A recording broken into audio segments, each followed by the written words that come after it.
শীতকালে মোজা পরা অবস্থায় ওযু করার পদ্ধতি সম্পর্কে জানতে চাই। শীতকালে যদি মোজা পরেন, বিশেষ করে এখানে অনেক ঠান্ডা পড়ে আমি জানি, শীতের সময় যদি মোজা পরেন আর মোজা যদি চামড়ার হয়, তাহলে পূর্ণাঙ্গ ওযু করে, অর্থাৎ মুখ হাত ধুলেন, মাথা মাসে করলেন, আবার পা ধৌত করলেন, ফ্রেশ এবং কমপ্লিট ওযু করার পর যদি আপনি চামড়ার মোজা পরেন, তাহলে আপনি নিজের বাড়িতে, নিজে যেখানে থাকেন, বসবাসের জায়গা, আপনার কর্মস্থল, এখানে আপনি 24 ঘন্টার মধ্যে যতবার ওযু করবেন, ওযু ভাঙবে, ওযু করবেন, প্রত্যেকবার আপনার শুধু মুখ ধোবেন, হাত ধোবেন, পা হাত ধোয়া লাগবে না। ওই মোজার উপরে শুধু ভিজা হাত দিয়ে একটু উপরে টান দিয়ে দিলেই, দুই পায়ের উপরে দুই হাত দিয়ে একটু টান দিয়ে দিলেন, বাস আপনার ওযু হয়ে যাবে। এটাকে মোজার উপরে মাসাহ করা বলা হয়। এই ব্যাপারে কোনো সন্দেহ নেই, যেটা জায়েজ আছে। তবে কাপড়ের মোজা যেগুলো আছে, এগুলো ব্যবহার করলে মোজার উপরে মাসাহ করলে চলবে কিনা, এটা নিয়ে ওলামাদের মধ্যে ভিন্ন মত আছে।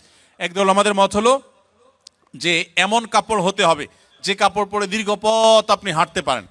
আবার আরেক দল আমাদের মত হলো যে কাপড়ের নিচের অংশ মোজার, উপরের অংশ হয়তো কাপড়ের, এবং টাকনু পর্যন্ত ঢাকা থাকবে। আরো বিভিন্ন শর্ত আছে, এই সমস্ত শর্ত সাপেক্ষে জায়েজ আছে।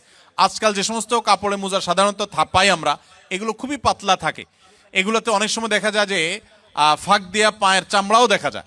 তো এগুলোতে কিন্তু মাসা করলে মাসা হবে না। তবে চামড়ার মোজার ব্যাপারে সবাই একমত যে সেটার উপরে মাসা করলে মাসা বিশুদ্ধ হয়ে যাবে। সময়ের অভাবে জুমার নামাজ 2 রাকাত পড়লে নামাজ হবে কিনা? আপনারা যারা প্রবাসে আছেন, অনেকে এমন পরিবেশে আছেন যে খুব বেশি সময় পান না, তাহলে চট করে জুমার নামাজ 2 রাকাত আদায় করেছেন, শুধু জুমার ফরজ 2 রাকাত আদায় করেছেন, আগে পরে সুন্নত পড়েন নাই। এটা জায়েজ হতে পারে নিরুপায় ব্যক্তির জন্য, কিন্তু এটাকে নিয়মিত সিস্টেম বানিয়ে ফেলানোর মতো কাজ করা উচিত না। হ্যাঁ, যদি এমন হয় যে আপনার আসলে কিছুই করার নাই, বাধ্য হয়ে অনেকটা নিরুপায় হয়ে আপনাকে এটা করতে হয়, তাহলে আপনি শুধু 2 রাকাত পড়লেও ওয়াক্তের ফরজ আদায় করেছেন, এটুকু তো অবশ্যই বলা যাবে। আর সুন্নতগুলো আগে পরে ফাঁক ফকর দিয়ে হইলেও পড়ার চেষ্টা করা দরকার, কিন্তু কোনো কারণে যদি পড়তে না পারেন তারপর আপনি জুমার নামাজ পড়েছেন, এটা বলা যাবে ইনশাআল্লাহ। বাথরুমে ওযু করলে ওযু হবে কিনা?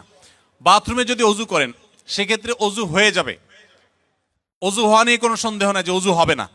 তবে যদি বেসিন এবং কমোড এর মধ্যে কোনো পার্টিশন না থাকে, টেপ এবং কমোড বা প্যান ওখানকার মধ্যে যদি কোনো পার্টিশন না থাকে, তাহলে ওই জায়গায় ওযু করার সময় মনে মনে বিসমিল্লাহ বলবেন, ওযু হয়ে যাবে।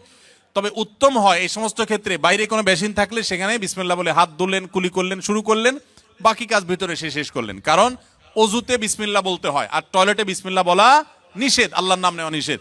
সেজন্য আপনি বাইরে বিসমিল্লাহ বলে শুরু করে এরপর আপনি ভিতরে প্রবেশ করেন, এটা হলো সবচাইতে উত্তম এবং সেফ।